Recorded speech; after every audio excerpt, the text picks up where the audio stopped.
مين أول واحد قالك إنك مش كفاية، مش شاطر كفاية، مش واثق كفاية؟ السؤال الأخطر بقى، أنت صدقت؟ الإحساس إنك أقل مش بيظهر فجأة ولا بيطلع من الهوا، ده بيتزرع كلمة ورا كلمة، موقف ورا موقف، وأنت صغير وأنت لسه بتتكون. ومع الوقت الفكرة دي بتتحول من رأي لحقيقة وتبقى جزء من هويتك.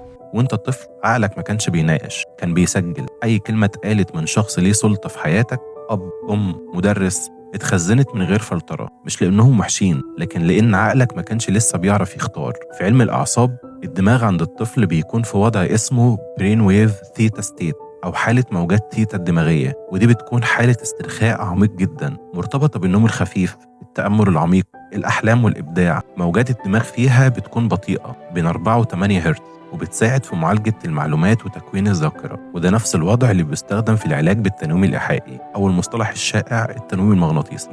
يعني إيه؟ يعني الطفل بيستقبل الأفكار من غير مقاومة، من غير نقد، ومن غير فلترة. علشان كده أي جملة سلبية اتقالت لك وانت صغير اتسجلت كقانون حياة. المشكلة بقى مش في اللي حصل، المشكلة إن الطفل كبر بس البرنامج لسه شغال. هتلاقي نفسك دلوقتي قبل أي خطوة، قبل أي فرصة، صوت جواك يقولك استنى، انت مش قدها. الصوت ده مش صوتك، ده تسجيل قديم جوه دماغك. اخطر حاجة مش ان الفكرة اتزرعت، اخطر حاجة انك صدقتها وبنيت حياتك عليها. وظيفة اقل، علاقات اقل، احلام اصغر، مش لانك تستاهل ده لكن لانك مقتنع بكده. خليني اقولك الحقيقة اللي محدش قالها لك، الاحساس انك مش كفاية عمره ما بيختفي بالانجاز، لان المشكلة مش في قدراتك، المشكلة في تعريفك لنفسك. الاحساس ده بيختفي لما تفهم انه مش حقيقتك، ده برنامج. اول خطوة مش انك تثبت انك جامد، أول خطوة إنك تشك في الصوت اللي بيحكم عليك. كل مرة الصوت يقولك أنت مش كفاية اسأله، مين فينا اللي بيتكلم، أنا ولا طفل لسه بيسجل؟ في الحلقة الجاية هنفك البرنامج ده عمليا بخطوات عصبية بتستخدمها مدارس العلاج النفسي الحديثة علشان تعيد كتابة صورة نفسك من جديد. لو حسيت إن الكلام ده لمس حاجة جواك